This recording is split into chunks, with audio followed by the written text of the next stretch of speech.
Hey guys, tonight we begin with something very relatable: sleep.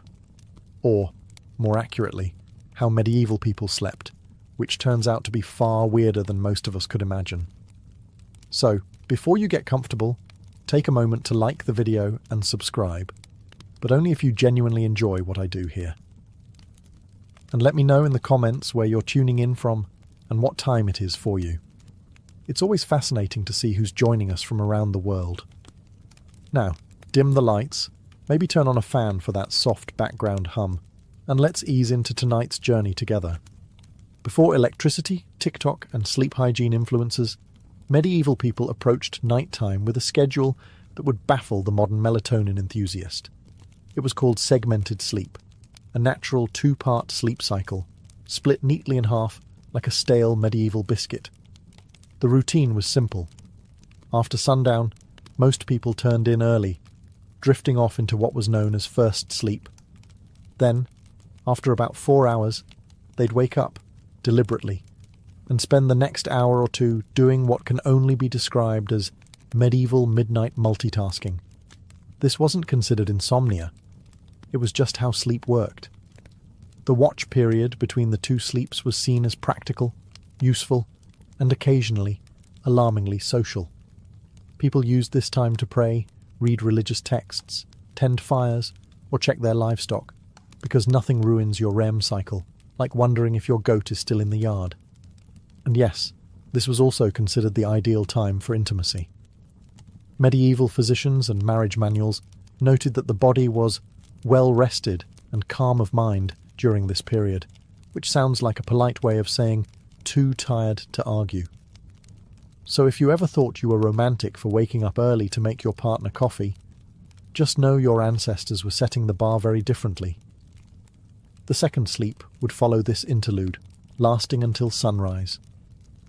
Everyone from monks to farmers participated in this nightly rhythm. Even literary figures like Chaucer casually mentioned it, which means that, yes, even in medieval literature, people were writing about not sleeping properly. Oddly enough, modern science has suggested that segmented sleep might actually be more natural for humans. The two-sleep cycle aligns with how our circadian rhythms work in the absence of artificial light. So the next time you find yourself wide awake at 2 a.m., don't panic. Just whisper, "Ah, yes, the watch has begun," and go tend a symbolic fireplace. It wasn't until the industrial era, with factories, gas lamps, and the growing fear of unproductivity, that humans began to enforce the idea of 8 uninterrupted hours, as though sleep were a timed sport. In the medieval world, waking up in the middle of the night wasn't failure. It was the schedule, and everyone was on it, whether they liked it or not. Let's talk about beds, or rather, the medieval approximation of them. In today's world, we obsess over thread counts, memory foam, cooling gels, and whether a mattress is cloud-like. In medieval Europe, a bed was often just a pile of stuff that used to be alive, now flattened under the weight of poor sleep and unspoken regrets. The typical peasant bed consisted of a straw mattress, known as a pallet. This was literally straw or hay stuffed into a sack of rough fabric, if they had the luxury of a sack. If not, it was just straw on the floor, possibly damp, possibly already claimed by a cat. These pallets were not comfortable, but they were better than nothing, which was the alternative. Straw was cheap, plentiful, and good at insulating against the cold. It was also great at harbouring insects, lice, and the occasional field mouse, which made sleeping an exercise in cautious stillness. If it itched, you ignored it. If it bit, you just shifted slightly and hoped for the best. If a family had a bit more money, or at least a functional back, they might elevate the straw mattress onto a wooden frame. This didn't change the sleep experience dramatically, but it did reduce the chances of waking up with beetles in your ear. Slightly. Linens were a rare treat. Most people slept in the clothes they wore all day. Pyjamas weren't really a thing, and neither was personal space. Whole families, children, parents, maybe a grandparent, all slept together in the same space, sometimes on the same straw pile. If you got too warm, you could always roll into your cousin's elbow. Nobles, of course, had proper beds. Large wooden frames, feather mattresses, embroidered sheets, and canopies to keep out the drafts and, hopefully, the lice. These beds were so valuable, they were passed down in wills. You didn't inherit land. You inherited Aunt Matilda's suspiciously lumpy feather bed. Still, for most medieval folks, a bed wasn't a place of comfort. It was a place to not freeze, to avoid the chickens, and maybe, just maybe, to dream of being rich enough to one day sleep on something that didn't squawk or rustle.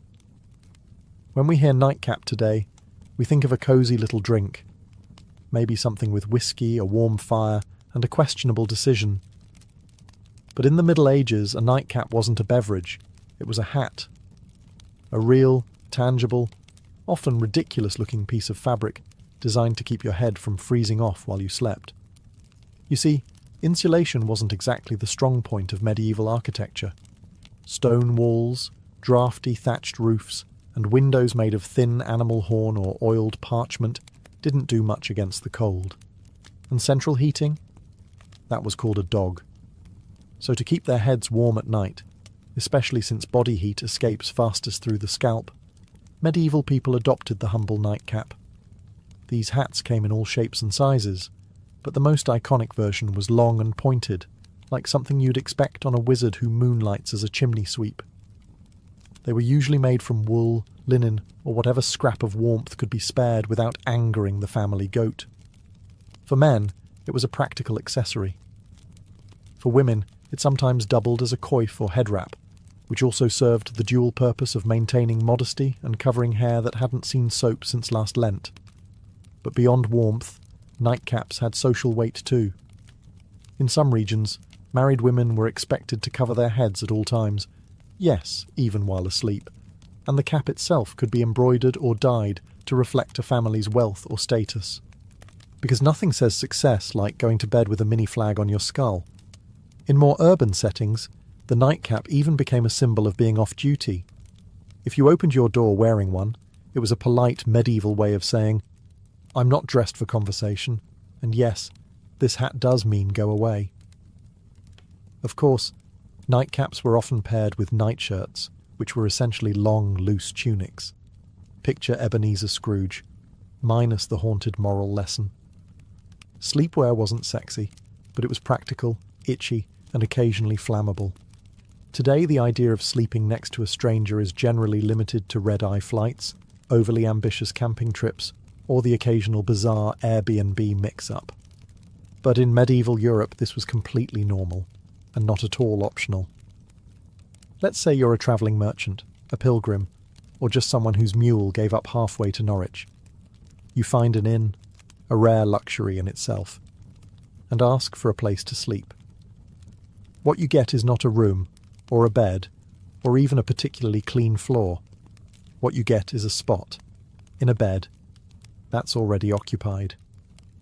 Medieval inns operated more like human bunkhouses than modern hotels. Privacy was not expected. If the bed had space, you were sharing it, usually with complete strangers who might snore, talk in their sleep, or have a suspicious number of boils. This was not considered rude. It was just efficient use of resources. Beds could host 2, 3, even 4 travellers, depending on size and social tolerance. In larger cities, you might end up in a dormitory-like hall with rows of beds and absolutely zero personal space. Snoring contests were unjudged. Elbow territory was fiercely contested. Sometimes men and women were separated, but not always. Some inns tried to assign beds by profession. Blacksmiths with blacksmiths, clergy with clergy, thieves with other thieves, allegedly. But often it was first come, first sprawled. And while this might sound like a nightmare to modern germaphobes, back then it was an upgrade from sleeping outdoors with the wolves, the rain, and the occasional peasant uprising. Worried about theft? Many travellers slept with their purse tied to their belt or hidden under their clothes. Others slept on top of their bundles, turning luggage into both pillow and alarm system. If someone moved your bag, it usually meant you were about to wake up poorer. The rich, of course, did not suffer this fate. Nobles travelled with entourages and camped in relative comfort. or demanded their own rooms if an innkeeper valued their roof. In the medieval world, going to bed wasn't just about pulling up a blanket and drifting off. It was a spiritual operation, a nightly gamble where the stakes were your eternal soul. People didn't just sleep, they prepared to potentially die. Hence the popularity of bedtime prayers. Forget lavender spray or calming podcasts. Medieval sleepers wound down with confessions, psalms, and soul-cleansing spiritual clauses, just in case they died somewhere between good night and dawn. The idea was simple. You could die at any moment, from illness, fire, demons, or, most dangerously, being over 30 in the year 1247. So you'd better say your prayers, not because it was comforting, but because hell was terrifying, and you didn't want to show up uninvited, unwashed, and spiritually dishevelled. One common version? If I should die before I wake, I pray the Lord my soul to take. Sweet, right? Except it's basically a legal document written by a 7-year-old, acknowledging death as a likely bedtime outcome. Many adults had a whole catalogue of prayers for different threats. One for when you were feeling guilty. One for when you thought the devil might be hiding in the rafters. One for plague prevention, which unfortunately aged poorly. Some even prayed to specific saints known for watching over sleepers, kind of like holy bouncers guarding your soul at the club door. The really devout, monks, nuns, and overly anxious nobles ended their day with Compline, the final prayer service before bed. After Compline, they took a vow of silence, which wasn't hard because everyone was already exhausted, underfed, and mildly afraid of the dark. Children were also encouraged to pray, in part because it was good for their souls, and in part because it gave them something to do other than ask why the dog was in their bed again. Parents reminded them that angels were watching, which sounds adorable until you realise it was less guardian angel and more celestial surveillance system.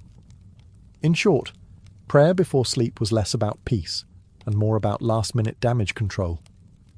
Think of it like medieval antivirus software. You hoped it worked, even if you didn't fully understand how. In the modern world, dreams are usually dismissed as random nonsense, stress, too much cheese, or your brain trying to file paperwork in the dark. But in the medieval world, dreams were taken very seriously, as in eternal consequences serious. Dreams weren't just dreams, they were considered messages. From God, saints, the devil, your guardian angel, or possibly that weird relic you kissed last Sunday. Some dreams were divine revelations, others were demonic temptations. Either way, you were supposed to pay attention, and possibly write it down, or confess it, or fast for 3 days just to be safe. Theologians, monks, and self-proclaimed visionaries spent an alarming amount of time interpreting dreams. Entire texts were dedicated to decoding them. Dreamt of fire? Might be hell. Dreamt of water? Could mean purification, or drowning. Dreamt of a man with a goat's head juggling fish? You better call a priest immediately, and possibly move. Medieval people believed that what happened in dreams mattered, because your soul was still active while you slept. This meant that your actions in a dream could reveal hidden sins or spiritual weaknesses. That mildly embarrassing dream about stealing a loaf of bread, that might be your subconscious confessing your guilt for real-world gluttony, or just hunger. But still, better to confess it anyway, just in case. Monks and nuns often recorded their dreams and shared them with spiritual superiors. Some were celebrated for having holy visions during sleep. Others were quietly told to eat fewer onions before bed. Of course, dreams weren't just spiritual puzzles. They also made excellent plot devices.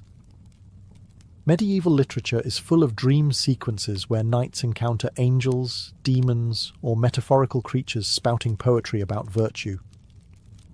Dreams were basically the Netflix of the medieval world, except with more allegory and fewer happy endings.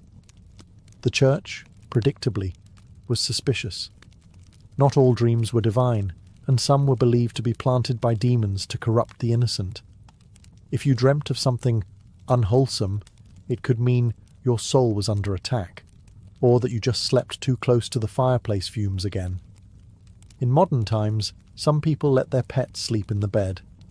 It's a cosy, if occasionally smelly, arrangement. In the Middle Ages, however, sharing a bed with an animal wasn't a quirky personal choice. It was a heating strategy. Let's start with the basics. Medieval homes weren't exactly built for comfort. Stone walls, no insulation, drafts so aggressive they probably had names. Central heating, that was called the family pig. In peasant homes, it wasn't unusual for humans and livestock to sleep in the same room, sometimes the same bed, and very often the same pile of straw. Chickens wandered freely, dogs curled up at your feet, pigs snorted softly beside the hearth. And if you were lucky, none of them bit you during the night. This wasn't about affection, though medieval people certainly appreciated their animals. It was about survival. Animals generated body heat. They were warm, dependable, and, unlike some relatives, didn't hog the blanket. A large dog could keep your toes from freezing. A cow in the corner might raise the room temperature by a degree or two, which in January felt like a miracle. Medieval homes, especially those of the lower classes, often had just one room for everything: cooking, eating, sleeping, occasionally dying. Everyone, humans and animals alike, made do with the same space.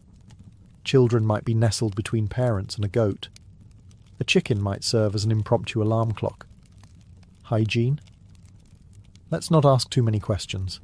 For wealthier families, this wasn't as common. Nobles didn't usually sleep next to livestock, though they might still have lapdogs in bed. Not for heat, but for fashion and flea redistribution. Some castles even had separate sleeping areas for favourite animals, because nothing says power like a dog with its own room and title. There were drawbacks, of course. Animals can be loud. They can wander. And they are not, historically speaking, known for respecting personal space. But medieval people adapted. A hoof in the face at 3 a.m? Just part of the bedtime routine. If you've ever had to share a room at a youth hostel and thought, this is a bit much, allow us to introduce the medieval monastic dormitory, a place where comfort went to die quietly under a vow of silence. Monasteries didn't believe in personal space, or softness, or fun, really. The typical dormitory housed dozens of monks, all sleeping in a single large room, usually arranged in neat rows like morally upright sardines. Beds, if you could call them that, were often wooden planks, sometimes with a straw mattress if the abbot was feeling generous, or it was a feast day. You slept fully clothed. Not out of modesty, but because getting dressed in the dark at 2 a.m. for prayers was more painful than just going to bed already prepared. The monastic uniform, including robe, belt and sandals, doubled as spiritual armour and poor insulation. If you got cold, you layered up. If you got hot, well, no, you didn't. There were no pillows, no privacy curtains, and absolutely no talking. Silence was enforced, not suggested, under the rule of St. Benedict. If you rolled over and groaned too loudly, you might find yourself on chamber pot duty for a week. Snoring, however, was a grey area. You couldn't control it, but if it became disruptive, the Lord might still hold you accountable. Or at least your cellmates would. Lighting was minimal. 1 candle, maybe. You didn't need to see. You just needed to lie still and not sin. That was the goal. Despite the austerity, monks believed their Spartan beds were training for the afterlife, preparation for the soul's journey by denying the flesh any excess. Sleep was not a pleasure. It was a necessity, monitored and scheduled like everything else. Some monks even slept sitting up, just to avoid any hint of luxury, or dreams, or circulation. Compared to this, peasant straw piles and snoring pigs almost seem luxurious. At least the pig didn't judge you. Let's talk about something that would horrify most modern sleepers: waking up voluntarily at 2 a.m, and not for a bathroom break or a doom scroll, but for prayer. Loud, cold, candle-lit prayer. In medieval monasteries, this was standard practice. Monks and nuns followed a rigid daily schedule based on the canonical hours, which included matins, the first service of the day.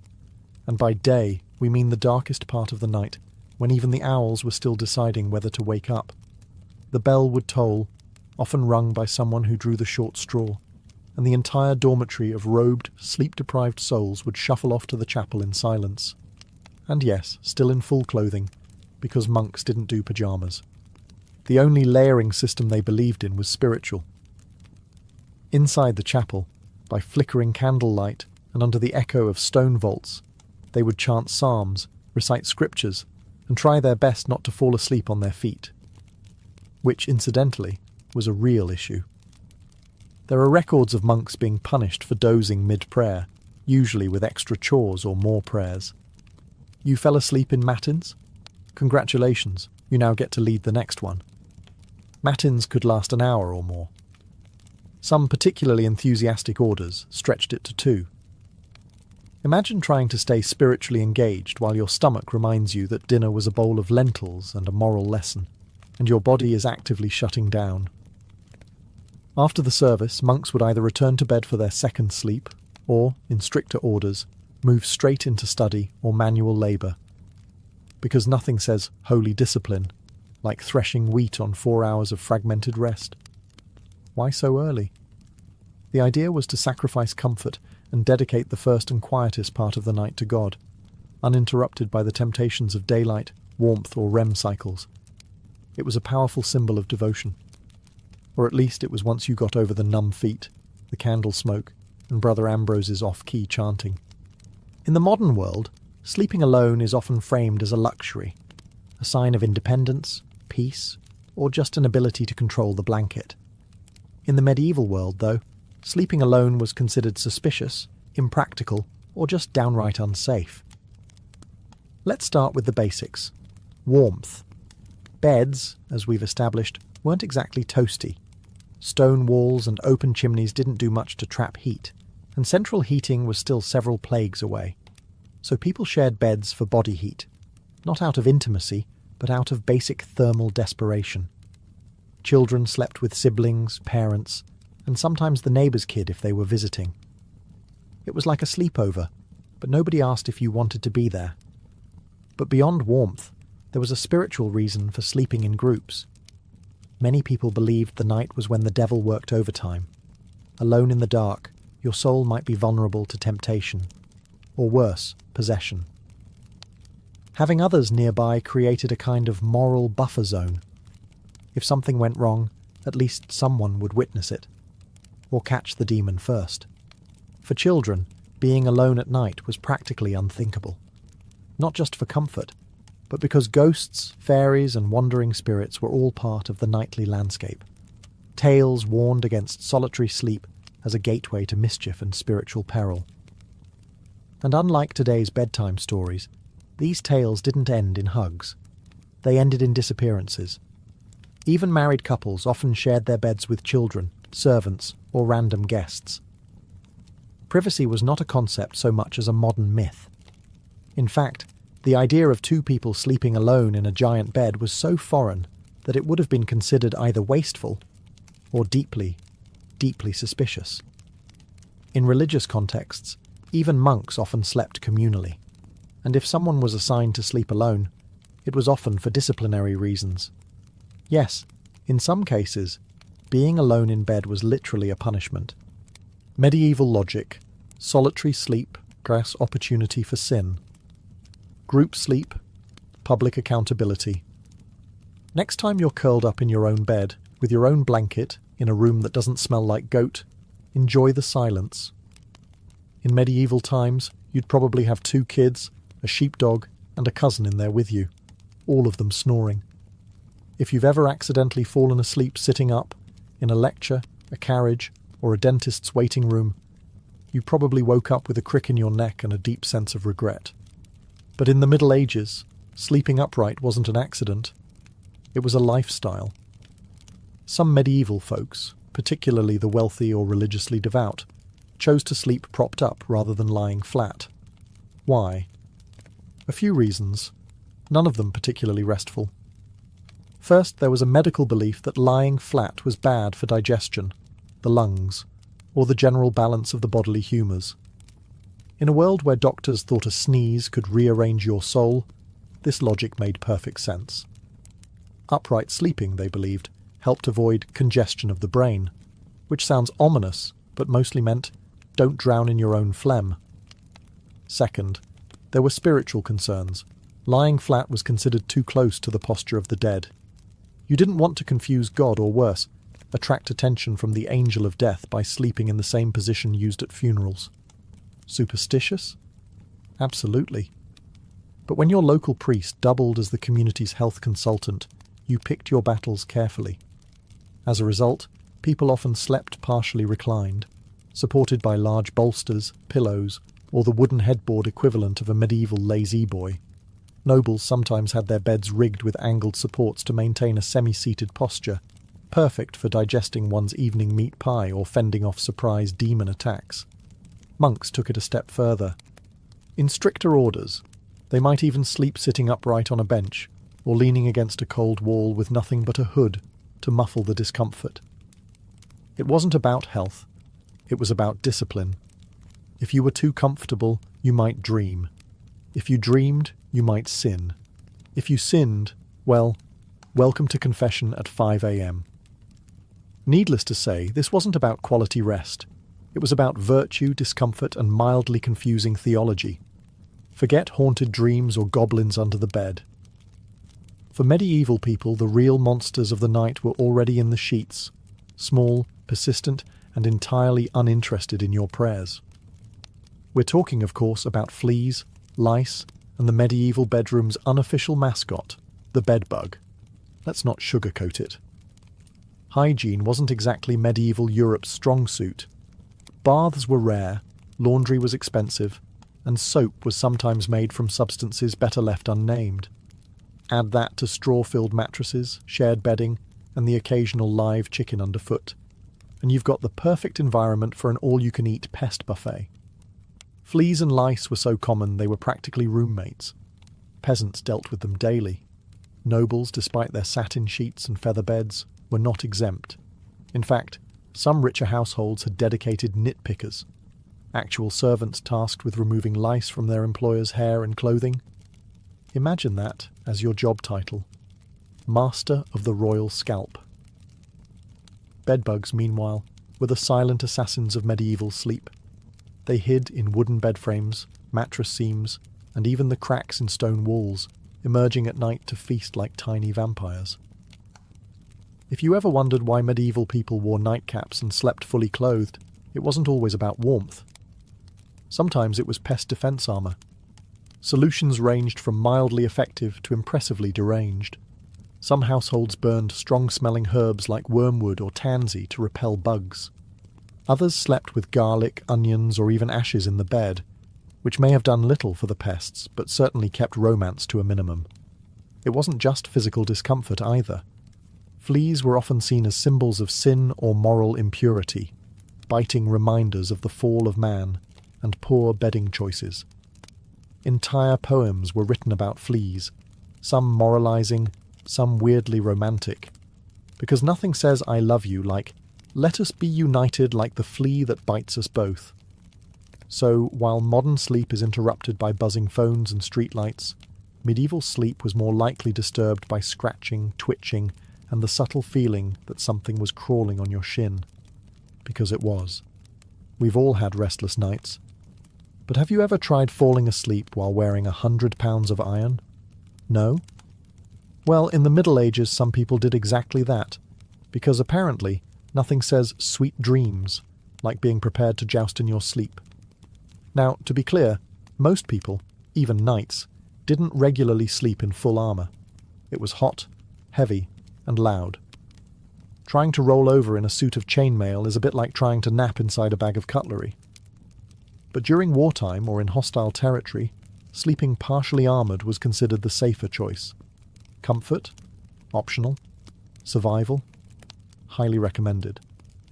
A knight on campaign might remove only his helmet and gauntlets, keeping his mail shirt or breastplate on, just in case enemies decided to stage a midnight surprise party.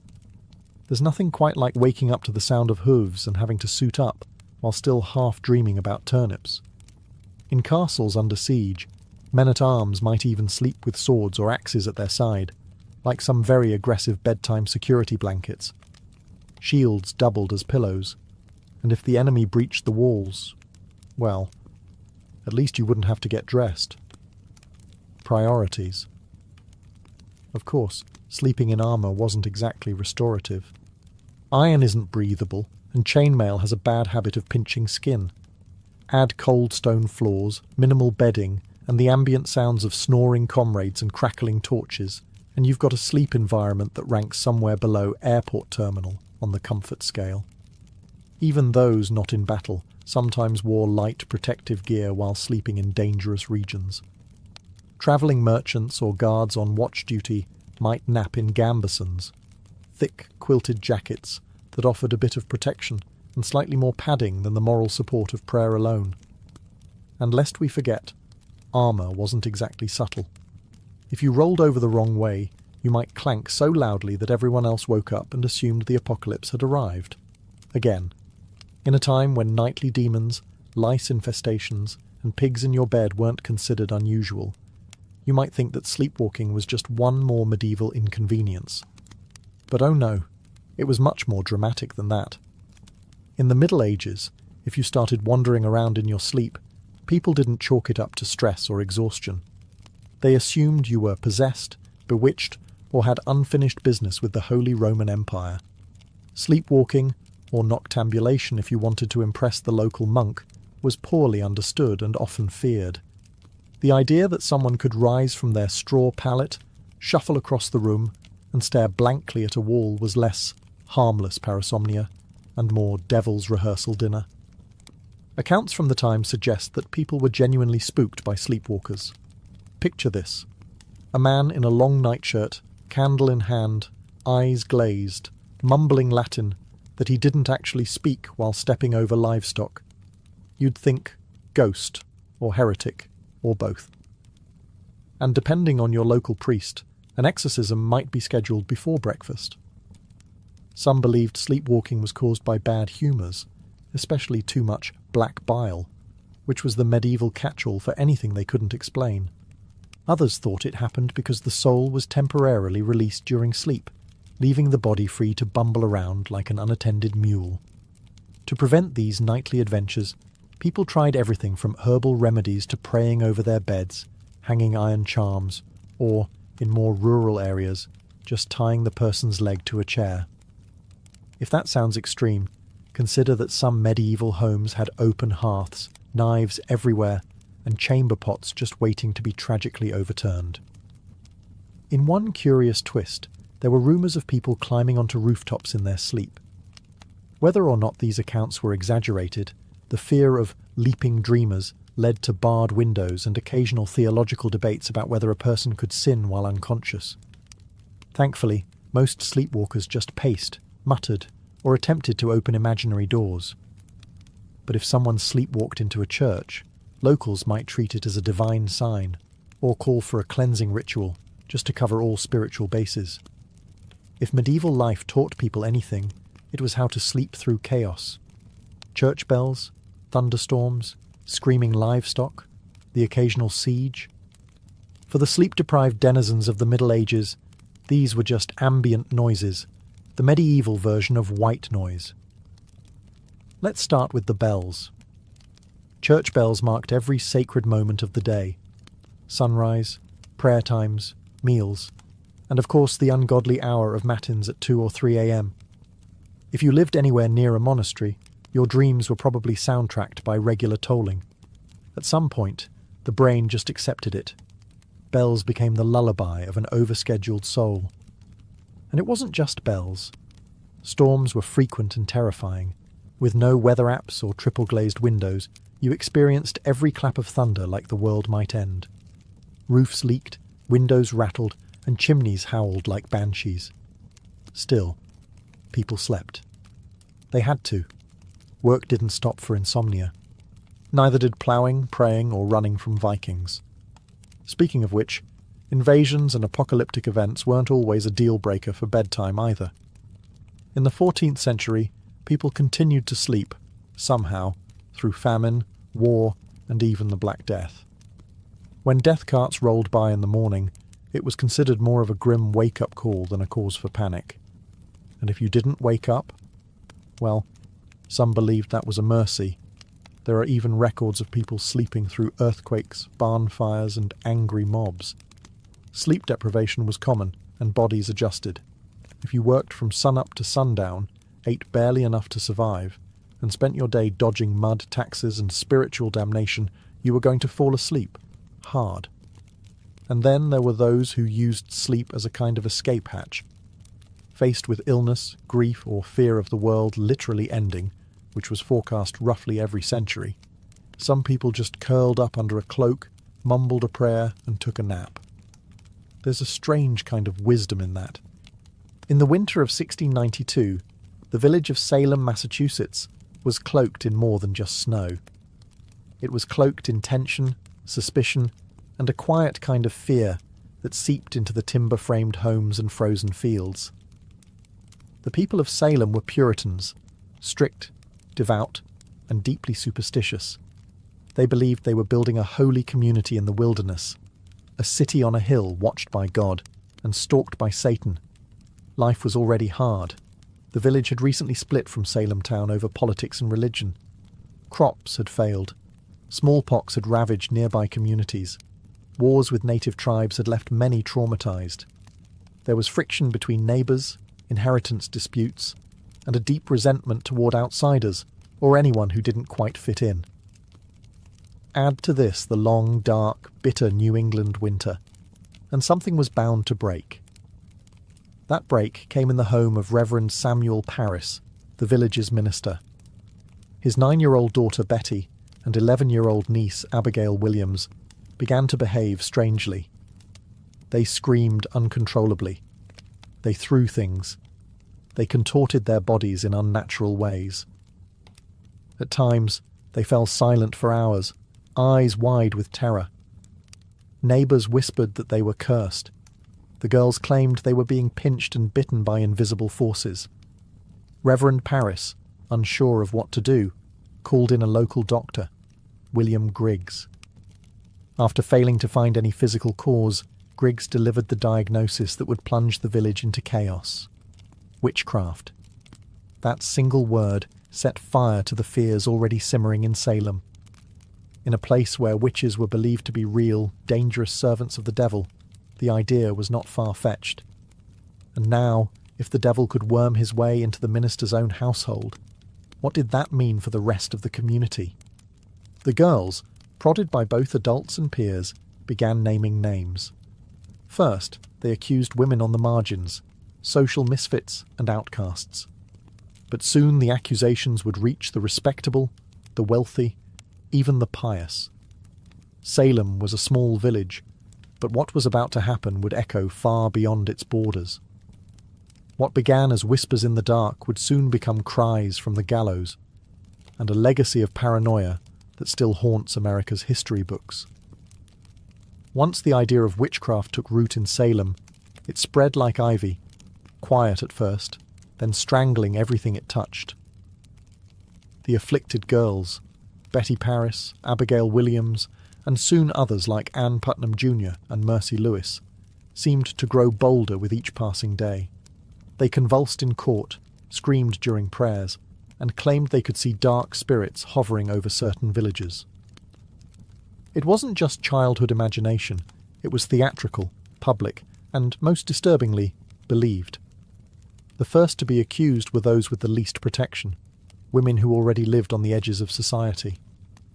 Sarah Good, a homeless beggar, was known for muttering to herself when turned away from doorsteps. People claimed her mumbling was a curse. She smoked a pipe. She snapped at children. She fit the mould of a witch because she didn't fit the mould of a Puritan woman. Sarah Osborne hadn't attended church in over a year and had scandalised the community by marrying her indentured servant after her first husband died. A woman who defied convention, clearly suspect. Tituba, the enslaved woman in Reverend Parris's household, was the most exotic of all. Originating from Barbados, Her storytelling, accent, and folklore frightened the villagers. Under pressure, possibly even physical beatings, Tituba confessed to witchcraft. But instead of clearing the air, her confession blew it wide open. She told a story of a tall man in black, a figure associated with the devil, who asked her to sign a book. She said she saw strange animals, yellow birds, red cats, and even spectral dogs. But most damning of all, she claimed there were other witches in Salem. That was all the court needed to hear. Once Tituba opened the door, others rushed through it. New names were added weekly. Neighbours turned on neighbours. Old grudges were disguised as righteous accusations. Property disputes turned into spectral assaults. If someone's cow died suddenly, it must have been witchcraft. If a baby cried during a prayer, surely that was the devil's doing. The fear became so infectious that not even the innocent dared to speak out.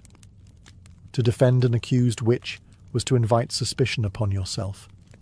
Silence was safety. And so, the web of accusations widened, trapping the village in its sticky, unseen threads.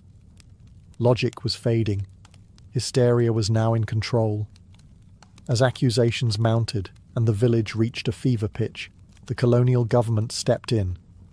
Governor William Phipps, recently appointed and eager to maintain order, established a special court to deal with the chaos.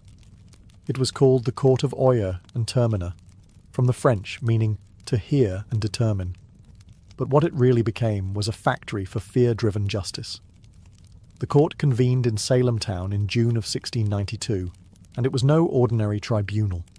Its rules were warped by panic.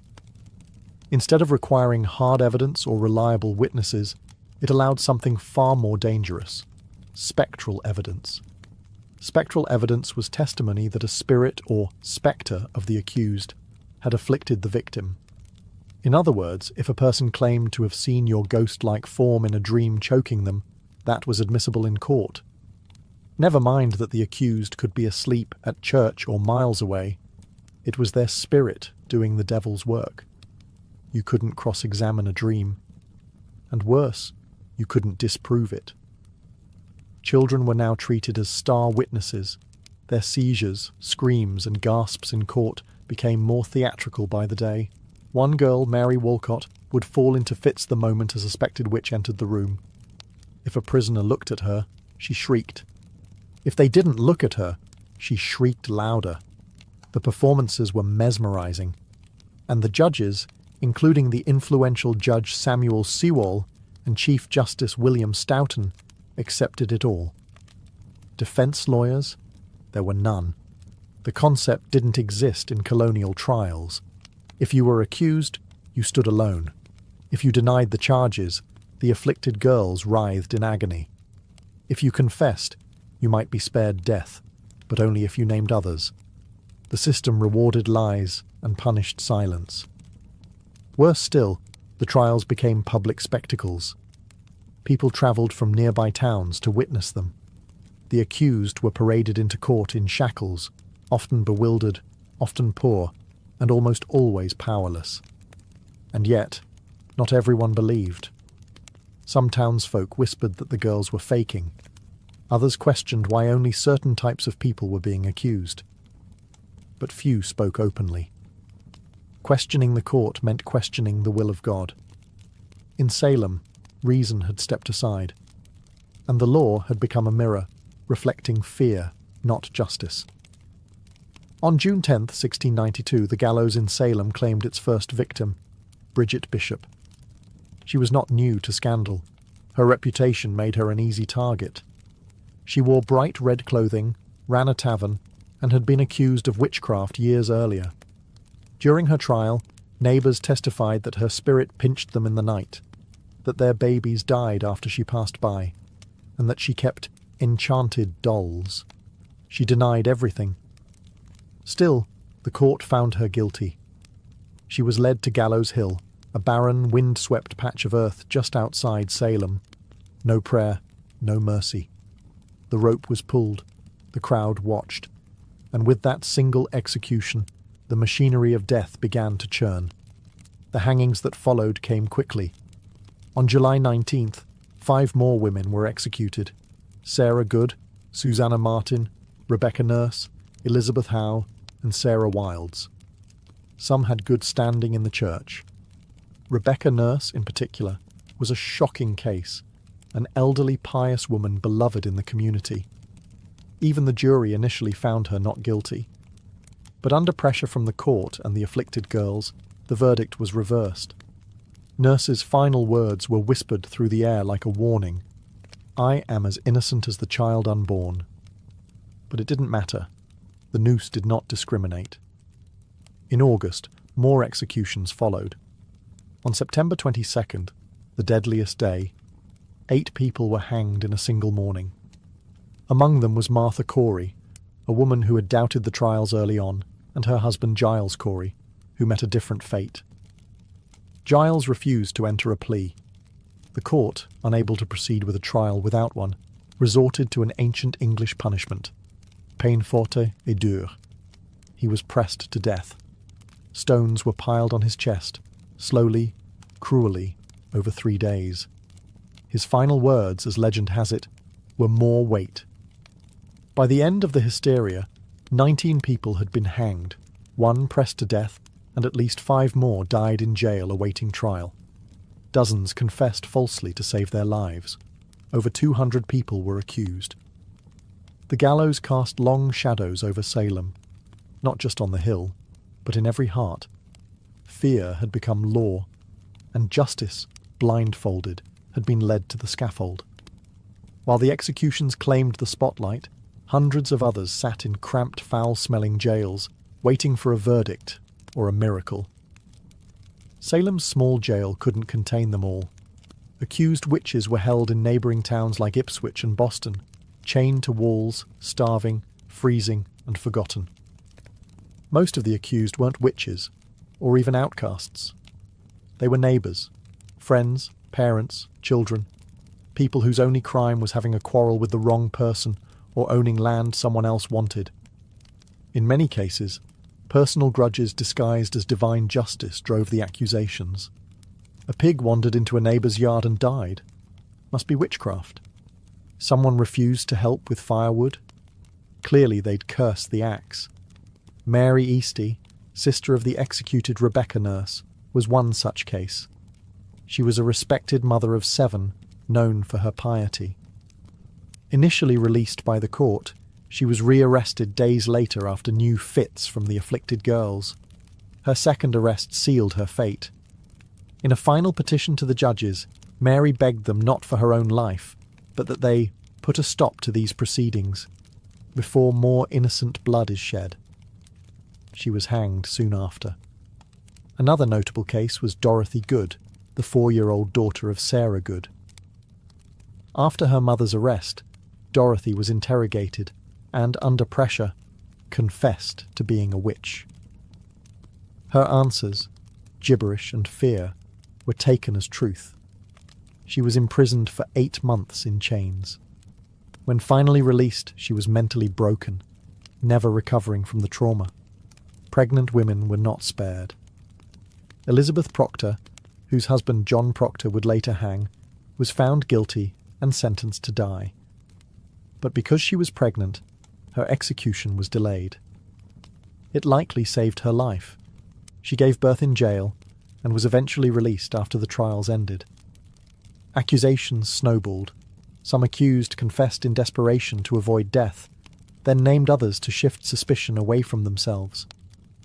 Entire families were pulled into the spiral. Fathers, wives, daughters, no one was beyond reach. Meanwhile, the jails swelled beyond capacity. Food was scarce, disease spread. Some died awaiting trial, lost in the legal limbo of paranoia. And still, new names were added each week. In Salem, it no longer mattered who you were, only who was willing to say your name. By the fall of 1692, the spell of hysteria began to crack, not because the court came to its senses, but because reality forced its way back in.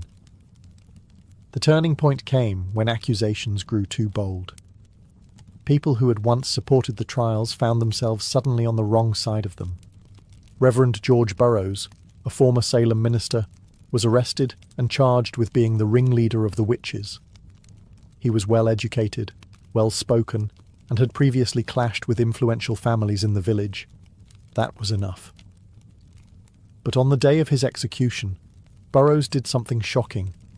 He stood on the gallows and flawlessly recited the Lord's Prayer, something witches were believed incapable of doing.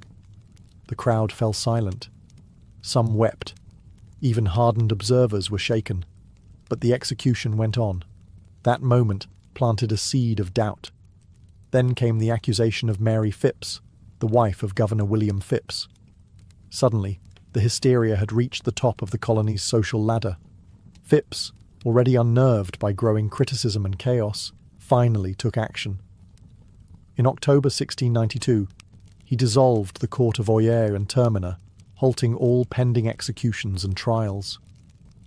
Public sentiment had shifted. Ministers, once silent or complicit, began to speak out. Increase Mather, one of the colony's most respected theologians, denounced the use of spectral evidence.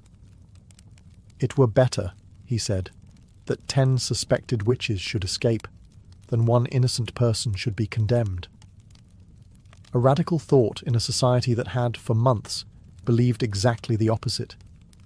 People who had once cheered the trials began to question them. The jails were still full, but the appetite for more blood had dulled. Too many respected figures were being accused. Too many innocent people had been buried. The villagers had begun to see that this wasn't divine justice. It was madness. Confessions dried up. Some accusers backtracked. Others disappeared from public view. And those who had previously shouted the loudest now lowered their eyes. The fear hadn't disappeared, but it had exhausted itself. The public wanted stability. The officials wanted to save face. And Salem, bruised and ashamed, was finally ready to wake from its nightmare. The storm was breaking. But the damage, it had already been done. By late 1692, the judicial system that had fueled the hysteria began to collapse under the weight of its own absurdity. With the court of Oyer and Terminer disbanded in October, a new, more cautious court, the Superior Court of Judicature, was formed in early 1693. This time, things were different. Spectral evidence was no longer allowed, and the judges were noticeably more sceptical of the accuser's wild claims. The result? The convictions slowed dramatically. Many accused witches were acquitted outright. Of the 56 cases brought before the new court, the majority were released. Even those who had already confessed began to recant their testimonies, admitting that fear, torture, or pressure had forced them to lie. The dramatic performances of the afflicted girls lost their persuasive power. The most prominent case in the unravelling of the trials was that of Reverend Samuel Willard, a respected minister who came under suspicion. While he was never formally charged, the fact that such a high-ranking devout man could be suspected highlighted how arbitrary and corrupt the process had become. The court, once ferocious, was now cautious. They began quietly releasing those still in jail. First, those with little evidence against them, and eventually even those who had confessed to witchcraft under duress. Meanwhile, families of the executed began to demand justice. John Proctor's children petitioned for the return of his property. Rebecca Nurse's family launched a campaign to clear her name. In time, community shame replaced community fear. Church congregations fractured. Friendships were severed. The very fabric of Salem's social order had been shredded. Governor Phipps, realizing the colony's growing international embarrassment, pardoned the remaining prisoners in 1693. But even freedom came at a cost. Many families had to pay for their own jail fees before being released. Imagine losing your home, your health, and nearly your life, only to be handed a bill for the privilege of surviving. By the end of the ordeal, 19 people had been hanged, 1 pressed to death, 5 died in jail, and over 200 had been accused. The court didn't just collapse, it imploded, leaving behind a crater of guilt, grief, and disbelief. The trials had ended, but the healing had not even begun. Salem was a village forever altered by the people it had lost, the justice it had abandoned, and the mirror it was now forced to look into. The gallows were silent. The jails had emptied. But Salem was far from peaceful. The town wasn't haunted by ghosts, but by guilt. What had started with a handful of sick girls had exploded into a communal act of destruction. Families had been torn apart, reputations ruined, and innocent lives ended. And now, the survivors had to live in the wreckage. Neighbours could no longer look each other in the eye. The same people who once prayed together had testified against one another. Some of the afflicted girls quietly left town. Others faded from the public eye. A few, like Anne Putnam Jr., would later express remorse. In 1706 she stood before her congregation and publicly apologised for her role in the trials, blaming delusion by Satan. But for many, the damage was beyond words. The court officials, too, carried their burden. Judge Samuel Sewall, one of the most prominent figures in the trials, was one of the few to admit wrongdoing. In a remarkable act of public penance, he stood during a church service in 1697, while a minister read out his confession and prayer for forgiveness. It was a rare moment of accountability in a time when most tried to forget. But forgetting wasn't easy. The families of the condemned began demanding compensation. Over the years, petitions flooded the Massachusetts government, asking for official pardons, for returned property, for public acknowledgement that the executed were innocent. Slowly the government responded. In 1711, the colony passed a bill restoring the rights and good names of some of the victims, and offered limited financial restitution to their heirs. But even that wasn't comprehensive. Some families, like the Coreys and the Proctors, were left out entirely. Whispers of witchcraft never quite left New England. But in Salem, the shame became part of the town's identity. The village eventually changed its name to Danvers, perhaps to distance itself from its infamous past. Gallows Hill was never officially marked, as if the town hoped to bury not just the dead, but the memory of what had happened. But the memory persisted, in sermons, in stories, in the silence between former friends. Salem had not been cursed by witches. It had been cursed by fear, by pride, and by unchecked power. And that curse would linger long after the executions stopped. The Salem witch trials ended more than 3 centuries ago, but their legacy continues to echo, not just in textbooks and historical tours, but in how we understand justice, fear, and the fragility of truth. What happened in 1692 wasn't simply a strange episode of mass hysteria. It was a breakdown of logic, compassion, and legal integrity in the face of panic. Ordinary people, farmers, midwives, ministers, became executioners, simply by believing too easily and questioning too little. The courts, meant to protect the innocent, became tools of oppression. Religion was weaponized. Testimony became theatre, and silence became guilt. One of the most chilling aspects of Salem's tragedy is how quickly it unfolded. In a matter of months, fear overcame fact. Old grudges disguised as spiritual warfare became death sentences. It didn't take demons or devils, it only took belief in them. But the trials also taught hard-earned lessons that would ripple through American society. In the years and centuries that followed, the Salem episode would be cited repeatedly in debates about due process and civil liberties. The US Constitution, written nearly a century later, would explicitly prohibit things like ex post facto laws and bills of attainder, measures that had, in effect, doomed the accused in Salem. The guarantee of a right to legal counsel, the right to face your accusers, and the requirement for concrete evidence were hard-won principles forged, in part, from the ashes of Gallows Hill. In modern times, the phrase witch hunt has become shorthand for political persecution or moral panic, though it's often used with little regard for the real terror those words represent. In truth, Salem was not a metaphor. It was a town where people were hanged for imaginary crimes, betrayed by the very systems designed to protect them. Perhaps the most lasting lesson is this: fear unchecked can become its own form of tyranny. And when fear is legitimized by power, by courts, by churches, by governments, it becomes almost unstoppable. The Salem witch trials are a cautionary tale, not just of one village's descent into madness, but of how easily reason can fall when fear is given authority. The gallows may be gone, the courtroom's quiet, but the warning still stands. Truth is fragile, justice is not automatic, and history has a habit of repeating itself, unless we remember.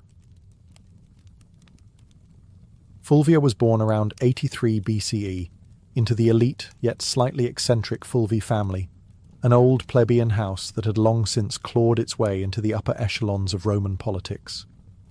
Though not one of the oldest patrician clans, the Fulvi had produced consuls, generals, and orators. Their bloodline carried both ambition and a taste for disruption. Fulvia's father, Marcus Fulvius Bambalio, was known more for his bumbling speech than his political legacy. His nickname, Bambalio, literally referred to his stammer. But Fulvia, she was no stammerer. She was born to command. From a young age, Fulvia would have been surrounded by the sharp-edged world of Roman power.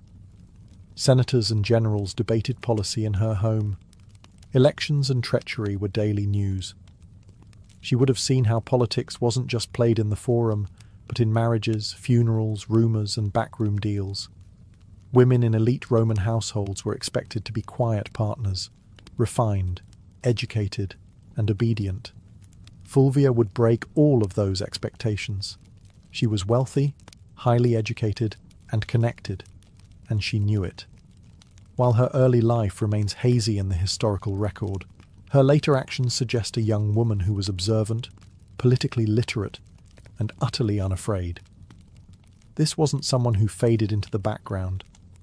She had a strong personality, a sharp political mind, and a will to act even in the male-dominated space of Roman governance. This was also a period of unprecedented instability. The Republic was unravelling. Civil wars, populist revolts, and power struggles between generals like Sulla, Pompey, and Caesar were turning Rome into a pressure cooker. The old rules were collapsing, and Fulvia came of age right in the middle of it. Rather than recoil from chaos, Fulvia would learn to use it. Her early life didn't produce the kind of modest matron Rome idealized. It produced a woman who saw politics not as a man's world to be feared, but as a battlefield to be mastered. She would go on to marry 3 powerful men, each one a radical player in Roman history. But Fulvia wouldn't just marry power.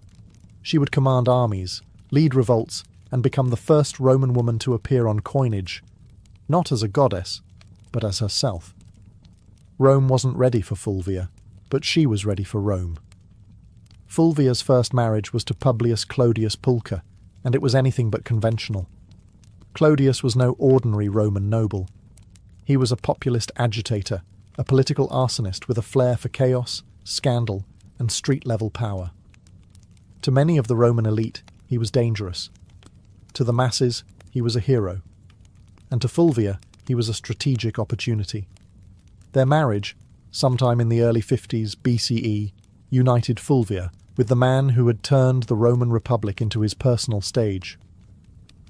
Clodius was infamous for his theatrical defiance of tradition. He had once disguised himself as a woman to infiltrate a sacred female-only religious ceremony in Caesar's home, scandalous behaviour that only seemed to raise his popularity. He later renounced his patrician status to run for the tribunate of the plebs, an office that gave him veto power over the Senate. Clodius understood Rome's street politics better than most, and Fulvia, far from being a passive consort, was right there beside him. She wasn't a silent partner. Roman sources suggest that Fulvia actively participated in her husband's political world. She engaged with his supporters, was visible during his campaigns, and managed their household as a hub for Clodian politics. Together, they represented a new kind of Roman power couple. Bold, populist, and unapologetically aggressive. But the alliance came at a cost. In 52 BCE, Clodius was murdered on the Appian Way by the bodyguards of his political rival, Titus Annius Milo. His death sent shockwaves through Rome. But Fulvia was not about to mourn quietly. She staged a political funeral that historians still talk about today. She paraded Clodius's mutilated body through the Roman Forum, bloodied wounds exposed for maximum effect. The public was horrified and enraged. Riots erupted. The Senate House was burned to the ground. Fulvia had turned personal grief into public uprising. This was her first major political act, and it worked. Her ability to manipulate public emotion, use spectacle as strategy, and wield her husband's legacy as a weapon made her a new kind of player in Roman politics. Clodius was gone, but Fulvia had stepped out of the shadow, and Rome would never see her the same way again. Fulvia didn't linger in mourning. In Rome, political capital had a short shelf life, and she understood that better than anyone. Shortly after the violent death of Clodius Pulcher, she entered into a second marriage, this time to Gaius Scribonius Curio, a rising political star and one of Julius Caesar's most passionate supporters. On the surface, Curio seemed an unlikely match. He had a flamboyant reputation and a taste for drama, but beneath the bravado was a sharp political operator. As tribune of the plebs in 50 BCE, Curio wielded enormous influence during one of Rome's most volatile periods. The Republic teetered between war and peace, between Caesar's ambitions and the Senate's resistance. Fulvia saw in Curio not just a husband, but a bridge to the next power block. This was no romantic rebound. It was a calculated alliance. With Clodius gone, Fulvia needed a new political anchor, someone who could carry forward the populist legacy her first husband had built, and someone who had Caesar's backing. Curio fit both bills. Through him, Fulvia remained tightly embedded in the shifting power dynamics of Rome. She didn't just marry into the movement, she helped shape it. Fulvia ensured Clodius's supporters stayed active, rebranding their cause under Curio's leadership and keeping the urban masses politically engaged. But the Roman world was collapsing fast. Tensions between Caesar and Pompey exploded into civil war. Curio threw himself into the fight, taking Caesar's side. Fulvia, as always, remained politically involved. She reportedly helped organize support and manage resources for her husband's campaign. In 49 BCE, Curio led a military expedition to Africa to secure Caesar's position, but it was a disaster. He was ambushed and killed by the forces of King Juba the Aenes of Numidia. His death was brutal, and his army annihilated. Once again, Fulvia was widowed, and once again, Rome waited to see if she would fade into the background. She didn't. Curio's death only solidified her status as a political widow with dangerous resilience. She had now lost 2 husbands to Rome's civil unrest, and both had died fighting for populist causes. But Fulvia was far from finished. Her most audacious partnership, and her most dramatic chapter, was still to come. Fulvia's third and most famous marriage was to Mark Antony, the ambitious general and loyal ally of Julius Caesar. Their union, forged sometime around 47 BCE, wasn't merely a romantic attachment, it was a merger of power. Fulvia had already proven herself as a master of Roman street politics. Antony, rising rapidly through the military and political ranks, needed that kind of savvy support in Rome. Together, they formed one of the most politically potent couples of the late Republic. By the time of their marriage, Fulvia was no stranger to blood and betrayal. She had buried 2 husbands and outmaneuvered countless enemies. Antony was no stranger to scandal either. He drank, he gambled, and his personal life was notoriously chaotic. But with Fulvia, he had found someone who could do more than entertain him. She could defend his interests, hold his alliances together, and rally supporters when he was away on campaign. And Antony, despite his brash exterior, understood her value. He allowed Fulvia to exercise authority that no Roman woman had publicly wielded before. She opened his correspondence. She issued orders in his absence. She sat in on meetings and influenced appointments. Roman sources, mostly hostile, depicted her as overbearing and power-hungry. But what disturbed them most wasn't her ambition. It was that she acted like a Roman man in a world that had no language for such a woman. After Caesar's assassination in 44 BCE, the Republic was plunged into chaos once more. Antony rushed to secure his position as Caesar's political heir, but it was Fulvia who held Rome itself. While Antony formed the second triumvirate with Octavian and Lepidus, Fulvia acted as his representative in the capital, managing patronage networks, coordinating with street gangs, and ensuring Antony's supporters remained mobilized. She even helped arrange Antony's official reconciliation with Octavian by marrying her daughter, Clodia, to him, an alliance that would later implode. In public, Fulvia appeared not just as Antony's wife, but as his proxy. Roman coins were minted, bearing both Antony's image and her name, an unprecedented acknowledgement of her status. She wasn't hidden in the shadows of power. She stood in its full glare. But power in Rome was always borrowed, and Fulvia was about to test the limits of how far a woman could go before Rome snapped back. While Mark Antony pursued military campaigns and political deals across the Roman world, it was Fulvia who controlled the streets of Rome. She wasn't just his wife, she was his regent in all but name. In a period where violence, bribery, and raw influence kept order, Fulvia proved she could play the game as well as, if not better than, any man in the Senate. Rome, in the aftermath of Caesar's assassination, was a battlefield without swords.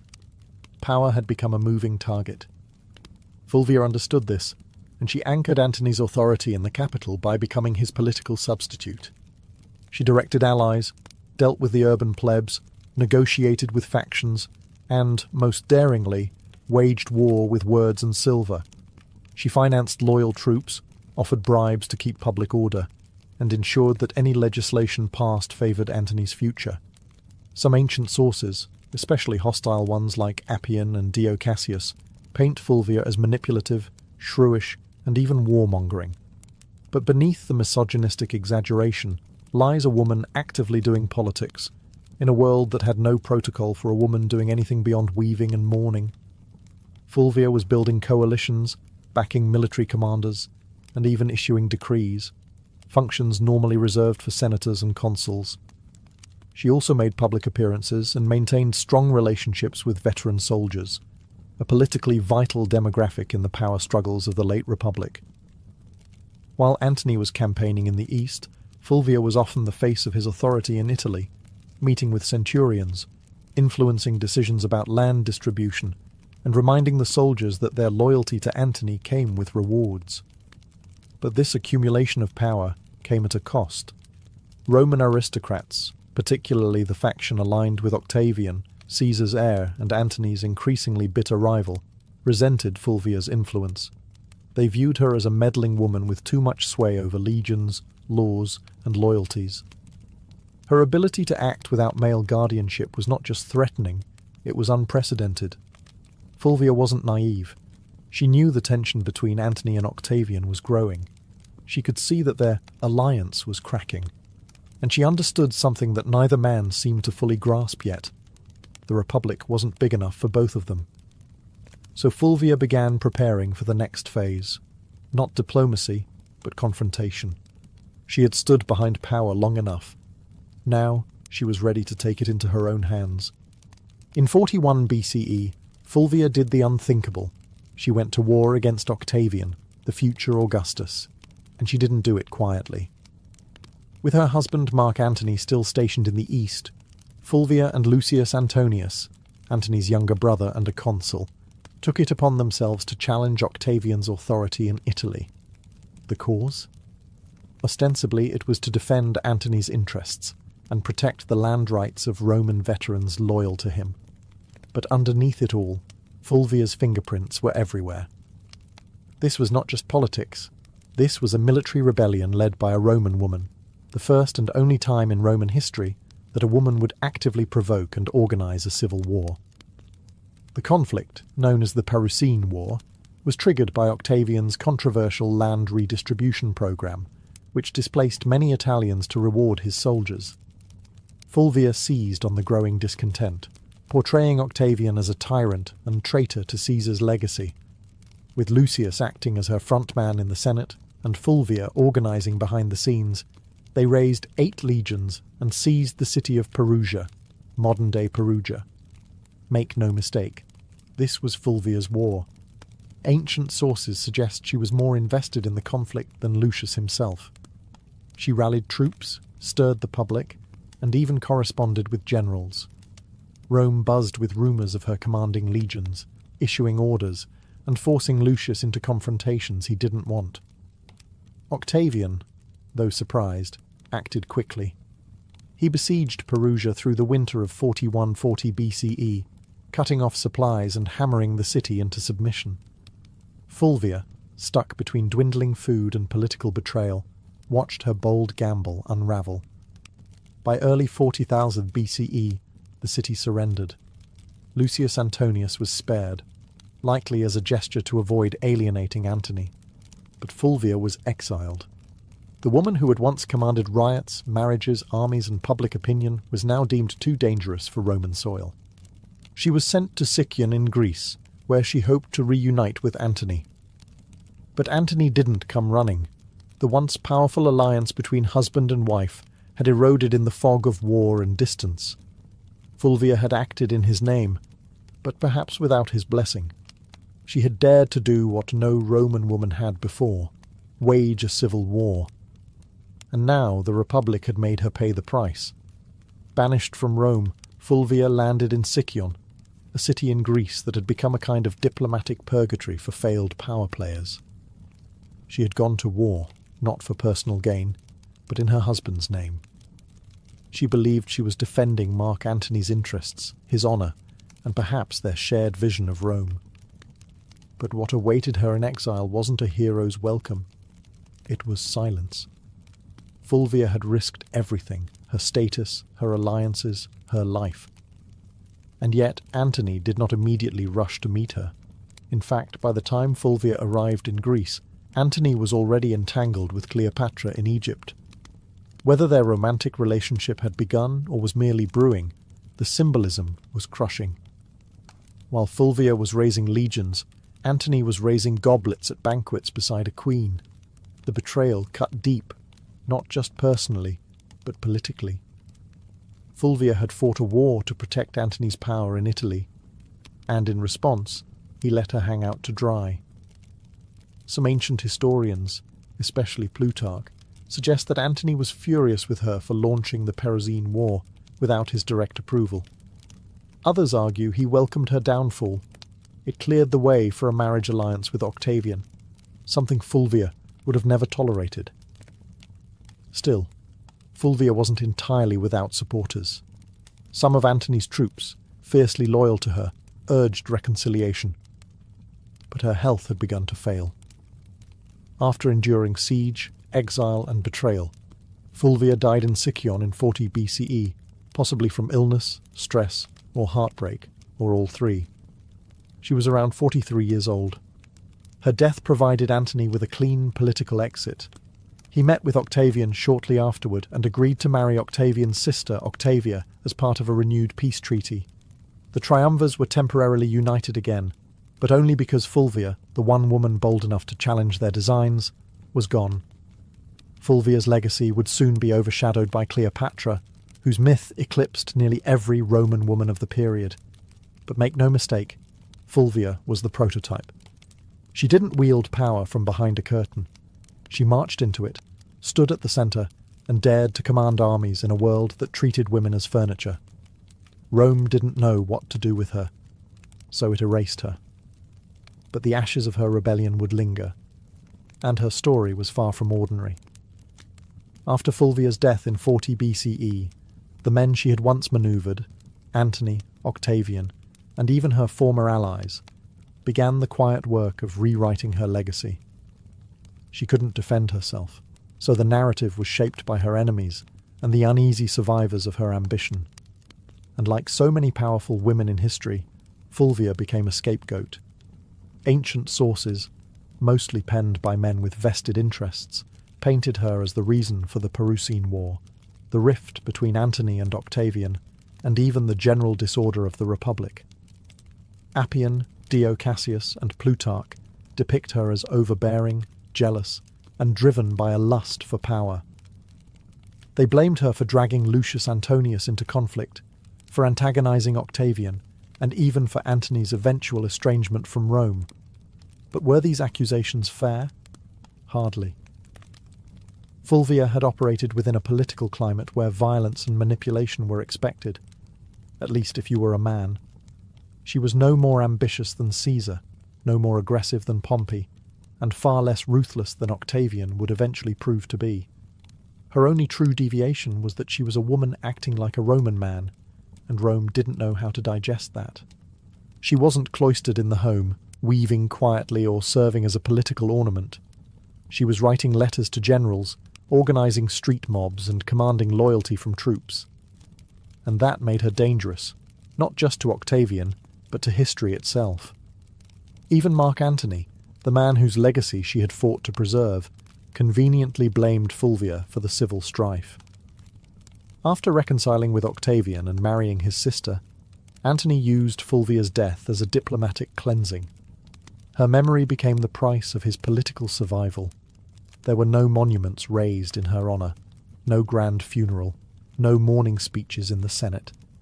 Just silence. Yet her enemies couldn't erase her entirely. Fulvia had done too much. She had raised armies, steered elections, negotiated alliances, and fought a civil war. She was the first Roman woman whose name appeared on coinage, not as a deity or metaphor, but as a political agent. The damage to her reputation was deliberate, but so was her presence in the historical record. Despite every attempt to bury her behind caricature and slander, Fulvia refused to vanish. Her defiance still echoes. You just have to listen past the men. Fulvia's story ends in silence, but her legacy is anything but quiet. In the centuries that followed her death, historians and writers struggled to place her in Rome's grand narrative, because Fulvia broke every rule of what a Roman woman was supposed to be. She didn't just advise power from the shadows, she became power, and that made her both unforgettable and deeply unsettling to a patriarchal world. In a society where women were expected to influence through whisper and marriage, Fulvia shouted through policy, war, and political theatre. She was not a consort, she was a commander. And yet, she was remembered more for her defiance than her accomplishments. Roman historians couldn't handle a woman who didn't stay in her place, so they rewrote her as shrill, power-hungry, and disruptive. But read between the lines, and a different figure emerges. Fulvia was the first Roman woman to mint coins with her name. She organised political factions, leveraged marriage as a tactical weapon, and manipulated Roman street politics with stunning effectiveness. She moved through the civil wars of the 1st century BCE, not as a bystander, but as a player. A woman whose influence terrified senators and shaped the fate of triumvirs. Her downfall wasn't due to incompetence, it was due to timing and gender. Had she been born a man, she might have been remembered as a second Caesar or a more charming Cato. Instead, she was cast as the wicked woman who dared too much. Still, her legacy quietly lingered. Later, Roman women like Livia Drusilla, Agrippina the Younger, and even Cleopatra herself, though of a different world, would all operate in the shadow Fulvia helped carve. They would manipulate emperors, wield armies, and control succession. But Fulvia did it first, and with no imperial title to shield her. Today, modern historians have begun re-examining Fulvia with fresh eyes. No longer a cautionary tale, she is being recognised as one of the most politically active women in Roman history, someone who tested the boundaries of female power and paid the price. She didn't simply live in the age of triumvirs, she challenged them. And while Rome may have tried to erase her, Fulvia left fingerprints in every corner of its collapse. Not a footnote, a force, a woman centuries ahead of her time. By the summer of 1963, the United States was a country teetering between two worlds, one rooted in centuries-old systems of oppression and another aching to breathe free. In the Deep South, segregation wasn't just a social norm, it was the law. Black Americans were barred from restaurants, schools, buses, voting booths, and even drinking fountains. Police brutality was rampant. Lynching still occurred. And in places like Birmingham, Alabama, peaceful protesters were being met with snarling dogs and high-pressure fire hoses. But change was coming, and it wasn't asking for permission. In just a few years, the civil rights movement had surged into the national spotlight. Sit-ins, freedom rides, and boycotts had become familiar headlines. Leaders like Rosa Parks, Medgar Evers, and John Lewis were no longer just names. They were symbols of defiance. The March on Washington wasn't born out of a single conversation. It was the result of rising frustration and fierce hope. Black Americans were no longer content with waiting. They were demanding civil rights, and they were determined to make their voices heard where it mattered most, the nation's capital. The idea of a mass march in Washington, D.C. had been floating around for decades. A. Philip Randolph, a labor organizer and longtime civil rights advocate, had originally proposed the concept in the 1940s. Back then, it was meant to pressure the Roosevelt administration to desegregate the defense industry. That protest was called off after Roosevelt caved and signed an executive order. But now, in 1963, the stakes were even higher. Randolph, along with other civil rights leaders, including Bayard Rustin and Dr. Martin Luther King Jr., revived the vision. And this time, they weren't just marching for jobs. They were marching for dignity, for voting rights, for school desegregation, for equal pay, and most importantly, for the basic human right to live free of fear. Over a dozen major civil rights organizations came together to plan it, despite their many disagreements, because they understood the power of a unified front. The countdown had begun. Buses were being organized, flyers were spreading. Word of mouth was moving faster than newspapers, and across the country, Black Americans were preparing for what would become one of the most unforgettable moments in American history. The dream was taking shape, one footstep at a time. Pulling off a protest of any kind in Washington, D.C. was no small feat, but planning one for over 100,000 people, possibly more, was madness. Logistically, it sounded like a nightmare. Food, water, transportation, sound systems, bathrooms, medical teams, permits, crowd control, safety plans. And yet, somehow, they made it happen. At the centre of this controlled chaos stood Bayard Rustin, a man who, despite being openly gay and often kept behind the scenes for political reasons, was a master strategist. Rustin had once studied non-violence directly under Mahatma Gandhi's followers in India. He had marched, been jailed, beaten, and surveilled by the FBI. But nothing fazed him. He saw the March on Washington as a chance to show the world what disciplined, non-violent protest could achieve when coordinated with military precision. In just 8 weeks, Rustin and his team transformed the idea into a reality. The march was officially called the March on Washington for Jobs and Freedom, and it was deliberately framed to include both racial justice and economic opportunity. That dual message was no accident. While Dr. King would later become the spiritual symbol of the day, it was Randolph and Rustin who made sure the demands were just as much about unemployment, minimum wage, and workers' rights as they were about civil rights. Meanwhile, tensions simmered beneath the surface. President John F. Kennedy and his administration were nervous, deeply nervous. They feared riots, backlash, or worse, bloodshed. Civil rights leaders assured them the protest would be peaceful. Still, the National Guard was on standby, hospitals in D.C. were put on alert, and liquor sales were banned for the day. Federal workers were even told they could stay home. And then there was the question of unity. The Big Six civil rights organizations, NAACP, CORE, SNCC, SCLC, National Urban League, and Randolph's Brotherhood of Sleeping Car Porters, often clashed over tactics. Some wanted more radical action, others more diplomacy. SNCC's young firebrands were growing impatient with King's non-violent approach, but they all agreed on this. The time for silence had passed. Rustin's plan read like a military operation. Every bus and train was tracked. Every speaker was timed to the minute. Every route had marshals trained in crowd control. They weren't just planning a march. They were orchestrating a moment that would shake the conscience of a nation. August 28th, 1963. A sweltering Wednesday in Washington, D.C. The sun was already hot by 9 a.m., and the humidity clung to the skin like a second shirt. But it didn't stop them. From every corner of the country, they came.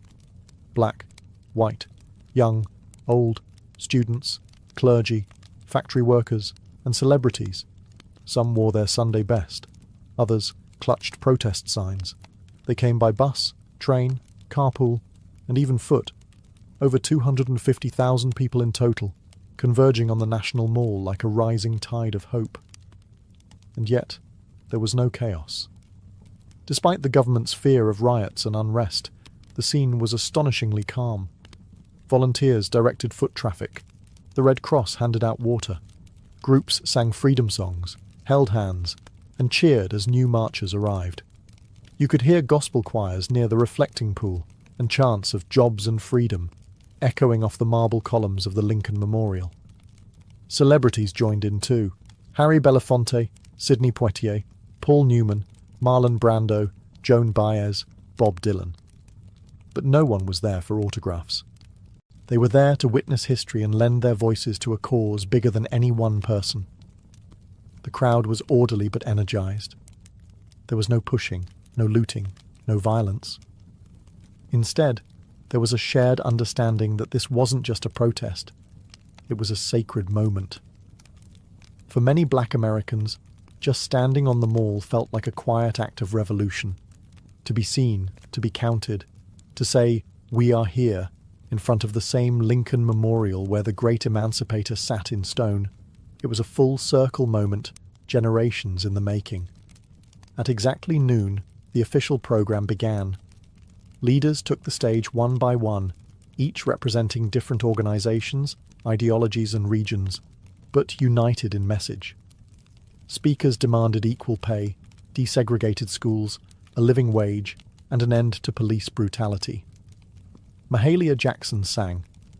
Marian Anderson, who had once been banned from singing at Constitution Hall because of her race, now sang for thousands beneath the open sky.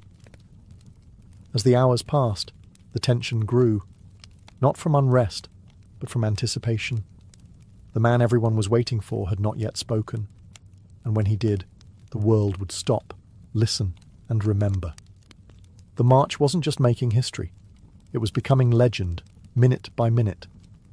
By mid-afternoon, the crowd had grown quiet. Not because they were tired, but because they knew what was coming. Standing in the shade of the Lincoln Memorial, Dr. Martin Luther King Jr. approached the podium. He wore a dark suit, a neatly tied tie, and an expression of deep calm that barely concealed the fire building inside him. He carried prepared remarks, typed and written collaboratively with his advisors the night before. But what the world would remember wasn't what had been typed. It was what came from his heart. He began with measured intensity, outlining the grim realities of segregation, police violence, and broken promises. 100 years later, he said, referring to the Emancipation Proclamation, the Negro is still not free. His voice rose and fell like a sermon. He used repetition, rhythm, and silence not as fillers, but as instruments. The crowd listened in rapt attention, some nodding, some wiping away tears, others holding signs that simply read, "Now." But it was what happened next that changed the tone of the entire event, and arguably the trajectory of the civil rights movement itself. Standing just behind King was gospel legend Mahalia Jackson, who had sung earlier that day. She suddenly cried out, "Tell them about the dream, Martin. Tell them about the dream." And King did. He set aside his notes, gripped the podium, and launched into a passage he'd delivered before, but never like this. "I have a dream," he said, and the crowd leaned in. "I have a dream that one day this nation will rise up and live out the true meaning of its creed." Each phrase rang louder, clearer, more resolute. "I have a dream that one day..." The sons of former slaves and the sons of former slave owners will be able to sit down together at the table of brotherhood. I have a dream that my 4 little children will one day live in a nation where they will not be judged by the colour of their skin, but by the content of their character. It wasn't a speech anymore.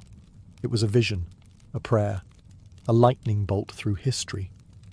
By the time King closed with the words, free at last, thank God Almighty, we are free at last, the crowd erupted. Applause, tears, shouts of joy. They knew they had just witnessed something more than oratory. They had heard prophecy. The power of the March on Washington wasn't just in the speeches or the music, it was in the people. The sheer scale of humanity gathered that day was overwhelming. They came from Mississippi, Michigan, Alabama, New York, California, and everywhere in between. Some were seasoned activists who had marched a dozen times before. Others had never left their hometowns until now. They packed lunches, rode buses for over 20 hours, and slept in their church clothes just to be there. Many were ordinary people, maids, teachers, steel workers, postal clerks, who saw themselves not as political figures, but as witnesses. They didn't just want change. They were the change. There were also children in the crowd. Young black girls with ribbons in their hair, boys with hand-drawn signs. Parents hoisted toddlers onto their shoulders so they could see the Lincoln Memorial in the distance and hear the speakers' voices carried over loudspeakers. To them, this wasn't just an event. It was the beginning of a new world. Some faces stood out. There was a young John Lewis, just 23 years old, representing the Student Nonviolent Coordinating Committee, SNCC. His original speech had been so fiery, so uncompromising, that senior leaders asked him to tone it down minutes before he went on stage. He agreed, but just barely. His call for radical change still shook the crowd. And then there was Daisy Bates, the only woman to speak that day. Not on her own behalf, but reading a prepared statement on behalf of other civil rights women. The organisers had faced criticism for sidelining female voices. Bates's brief but powerful message underscored a harsh reality. Even within a movement about equality, some voices still struggled to be heard. Also present were union organisers, rabbis, nuns, priests, and students of every background. They didn't all agree on strategy. Some favoured King's non-violence, others leaned toward Malcolm X's more militant posture. But for that one day, those differences didn't matter. Unity won out. It was a visual symphony of American possibility, white and black hands linked in solidarity, Freedom Now buttons pinned to chests, and the sound of 250,000 souls breathing as one. The faces in the crowd weren't just watching history unfold, they were shaping it, and none of them would ever forget what they saw. While the world saw unity, inspiration, and poetic justice on the steps of the Lincoln Memorial, behind the scenes, the March on Washington was anything but simple. What looked like a perfectly synchronized movement was, in truth, held together with string, sweat, and a lot of last-minute compromise. Bayard Rustin, the chief architect of the march, had to battle not just logistics, but politics. He was constantly under scrutiny, not just because he was openly gay and a former communist, but because some civil rights leaders feared his identity would be used to discredit the movement. In fact, Congressman Adam Clayton Powell had once threatened to publicly accuse Rustin and Dr. King of being lovers if King didn't remove Rustin from an earlier campaign. That threat haunted every stage of planning. Then there was the issue of women's voices. Despite the critical roles played by women like Ella Baker, Diane Nash, and Dorothy Height, none were invited to deliver major speeches on their own. Rosa Parks was in the crowd that day, revered by all, but she was not given the microphone. Behind the powerful optics of the march lay the truth. The movement still struggled with its own hierarchies and blind spots. Even within the Big Six organisations, friction bubbled.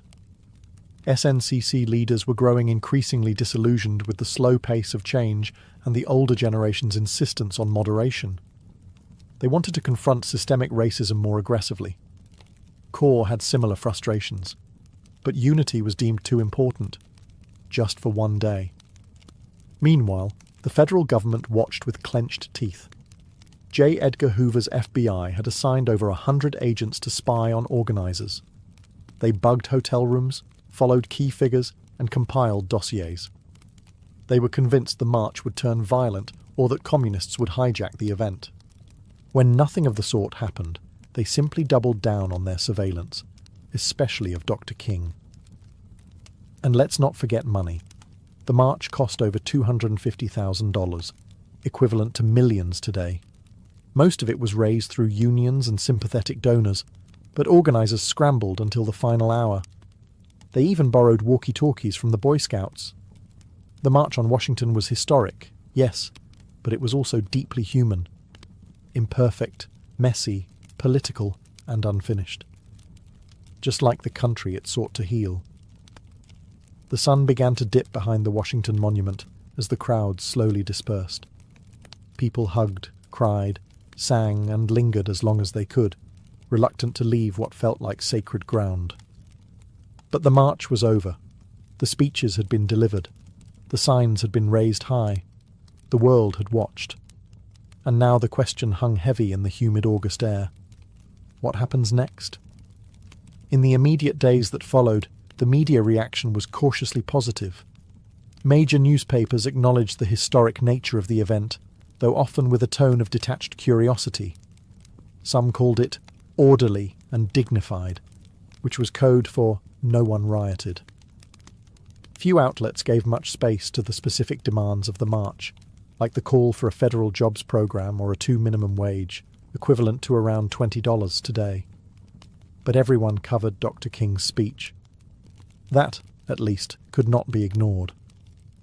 President John F. Kennedy, who had initially opposed the idea of the march, watched it unfold on television with growing admiration and, perhaps, surprise. He called the event impressive and met with civil rights leaders at the White House immediately afterward. But legislative movement remained slow. His proposed Civil Rights Act was still stalled in Congress, caught in the claws of Southern opposition. Some activists were disappointed. They had hoped the march would result in immediate action.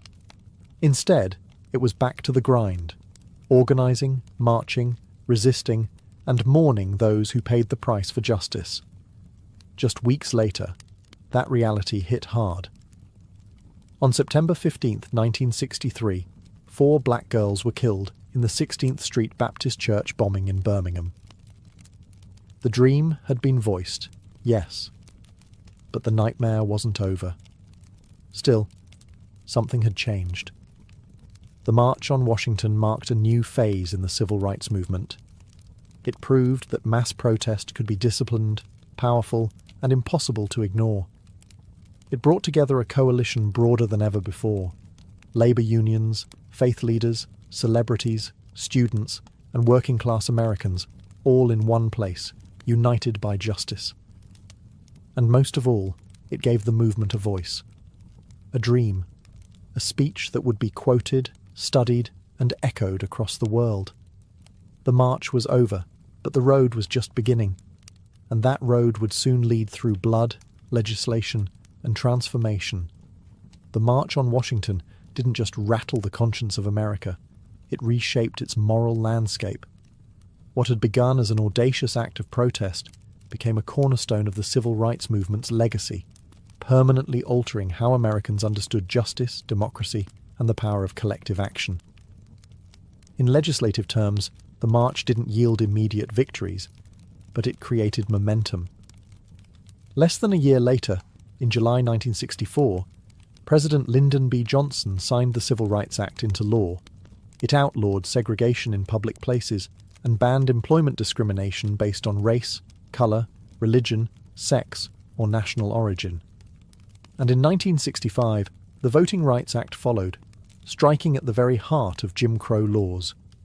Would these bills have passed without the march? Possibly. But would they have had the same moral force, the same undeniable public pressure? Probably not. For Martin Luther King Jr., the speech that day propelled him into a new realm. He went from respected leader to global icon. But fame came with cost: surveillance, threats, and ultimately assassination in 1968. The dream he spoke of on those steps would become more poignant, more tragic, and more revered with each passing year. For the broader movement, the march showed what unity could achieve. It gave organisers a blueprint for large-scale mobilisation, and it inspired a generation of activists, both in the US and abroad. Anti-apartheid organisers in South Africa, student protesters in Europe, and future human rights leaders across the globe would cite the March on Washington as a model. But the legacy isn't just historical. The language of the march, the idea of jobs and freedom, the image of peaceful resistance, the echoes of "I have a dream," still pulses through modern protest. From the Million-Man March to Black Lives Matter rallies, echoes of 1963 reverberate with every chant and every cardboard sign. In Washington, D.C., King's Memorial now stands just across the tidal basin from the Lincoln Memorial. Visitors walk past his towering likeness carved in stone, with words from that August day etched into the granite. But the real memorial isn't in stone. It's in classrooms, voting booths, marches, and voices refusing to stay silent. Because the dream wasn't meant to rest in history books, it was meant to be lived. And the legacy of that summer afternoon still dares us to do just that. More than 60 years have passed since that summer afternoon when over 250,000 people stood shoulder to shoulder beneath the shadow of the Lincoln Memorial. The March on Washington has been immortalized in textbooks, documentaries, and museum exhibits. Dr. King's speech is taught in schools. His voice, steady and strong, echoes in national memory like a sacred refrain. But for many, the question remains: has the dream been realized, or has it merely been delayed? In some ways, progress is undeniable. The legal framework of segregation was dismantled. Voting rights, though now under fresh assault in many states, were won through blood, marches, and court battles. The presence of black lawmakers, judges, mayors, and even a two-term US president was unthinkable in 1963. Interracial marriage, once illegal in much of the country, is now protected by federal law. These are not small things. They are victories carved out by relentless struggle. And yet, the original demands of the march, the ones often overshadowed by King's speech, still echo unresolved. The call for a living wage, still unmet.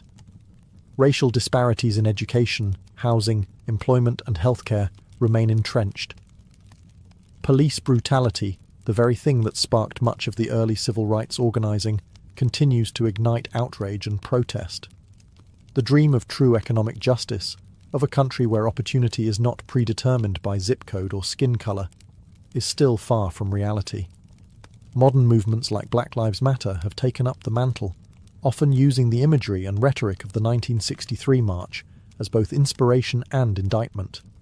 They march through the same cities, chant on the same streets, and demand the same basic human rights. But they do so in a world transformed by social media, surveillance, and new forms of resistance. The March on Washington was never meant to be the conclusion. It was a flashpoint, a stake in the ground that said, "This is who we are, and this is what we demand." It was a declaration, not a resolution, so the dream remains, battered, challenged, reinterpreted, but still alive. Whether it is deferred, distorted, or one day fulfilled depends not on the past, but on us, on the choices we make, the injustices we confront, and the courage we summon to march, again and again, until the dream becomes a shared, lived reality